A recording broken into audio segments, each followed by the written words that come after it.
Du 25 au 27 avril 2026, le Cercle du Marronnage vous invite au chantier de la mémoire marronne. Ça se passera au centre socio-culturel de Bellevue-Jamais, ce samedi dès 14 heures. Mais l'ensemble de ces événements rentrent dans le cadre des 25 ans de la loi Taubira et se poursuivront d'ailleurs courant mai, dans le cadre de l'événement quart de siècle. Mais on se dit à samedi et nous on sera là. Alors, nous enregistrons le 21 mars 2020. C'est pour une diffusion directe différée le 25 mars, qui est la journée internationale des victimes de l'esclavage. Et le 20, hier, il y a eu une grande manifestation, en tout cas pas qu'à Paris, dans différents endroits. Théo, est-ce que tu peux nous faire un petit commentaire sur comment ça s'est passé, voilà, quelle était l'ambiance et comment ça s'est mis en place et si c'était facile avec cette question de couvre-feu et tout ça. Bon, bah alors, pour la question du couvre-feu, on est dans nos droits. Ça veut dire la manifestation a été posée, donc toutes les manifestations ne sont pas soumises au couvre-feu. La preuve, on organise une manifestation, un rassemblement le 27. J'ai reçu le récépissé de la préfecture qui valide la manifestation. Donc, c'est tout ce qui est organisation de rassemblement, manifestation, marche et tout ça. La préfecture ne bloque pas. Comme tu m'as présenté, hein, je suis régisseur, donc organisateur et régisseur événementiel en fait. On sait depuis déjà 10 ans qu'on organise justement cette journée internationale contre les violences policières. Qu'on connaît déjà à la préfecture leurs conditions, on va dire. Et donc, seuls les gens qui ne connaissent pas le fond, ben, ils s'inquiètent, donc ils lancent des informations, ils craignent que ça soit annulé, mais nous, on sait déjà que ça ne sera jamais annulé. Mais bon, c'est pas vraiment le sujet que tu me poses. Le sujet, c'est savoir comment s'est déroulée la manifestation. Alors, comment moi, j'y suis arrivé. J'y suis arrivé parce que je représente un des membres fondateurs du collectif Vivolé qui a été créé en 2010. Il a été créé suite à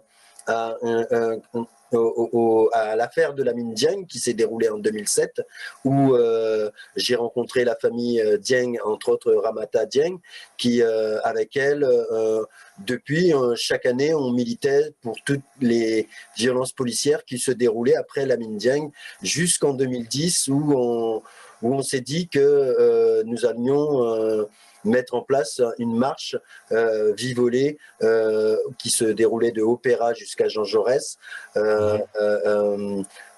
pour une marche contre les violences policières. Donc ça fait déjà 10 ans qu'on se mobilise. Et là, pour la dernière, cette année, c'est-à-dire cette année, 2021, moi j'ai pris l'organisation en cours, en fait, à 2 semaines de l'événement, parce que c'est vrai que généralement on fait appel à moi pour la logistique, et donc pour ce cas-là j'avais cette logistique qui a permis d'avoir un camion plateau équipé d'une sono et d'un relais même sono au fond de la manifestation. Donc tout s'est bien déroulé. En connexion avec des associations, des Alors avec syndicats, les syndicats, c'est parce sûr. que ça semblait quand même massif comme manifestation, c'est pour savoir comment c'est structuré tout ça. Ah ben, la photo qu'il y a derrière moi, c'est celle de 2018. Donc c'est pour montrer que ça s'est passé dans le même ordre, à part qu'en 2018, nous avions eu l'affaire des comment ça s'appelle, du Fouquet's, qui avait étouffé complètement la marche de cette marche contre les violences policières. D'ailleurs, comme chaque année, ils essayent au maximum d'étouffer cet événement. Et donc, cette année, autant de monde était réuni pour cette marche. Enfin, je dirais un petit peu moins qu'en 2018 parce qu'il y avait les gilets jaunes à cette époque-là. Et mais là, à mon grand étonnement, quand j'ai vu le boulevard sur plus de 100 mètres noir de monde, ça veut dire il y a des photos, il y a des images, puisque j'ai recueilli les images, c'est pour moi un véritable succès et que le peuple, parce que j'ai l'habitude d'organiser des marches sur Paris, le peuple se mobilise contre les violences policières. Et ça, c'est un signe, parce que depuis l'affaire Floyd l'année dernière, il y a eu de fortes mobilisations, mais il y en avait déjà auparavant avec l'affaire Adama et tous les autres.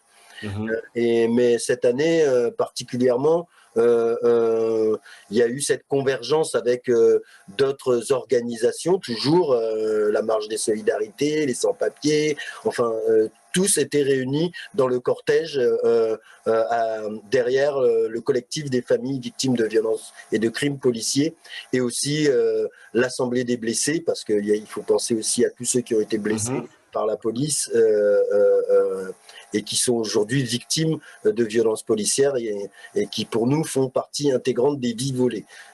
Donc c'est pour moi un grand succès cette marche, et c'est les familles qui m'ont montré leur contentement en fait de voir que tout s'est bien déroulé dans le cortège. Il n'y a eu aucun heurt.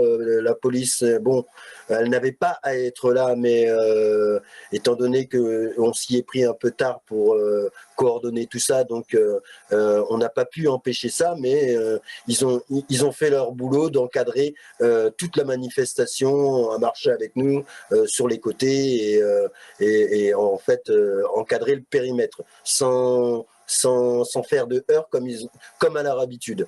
Du 25 au 27 avril 2026, le Cercle du Marronnage vous invite au chantier de la mémoire marronne. Ça se passera au centre socio-culturel de Bellevue-Jamay, ce samedi dès 14h. Mais l'ensemble de ces événements rentrent dans le cadre des 25 ans de la loi Taubira et se poursuivront d'ailleurs courant mai, dans le cadre de l'événement quart de siècle.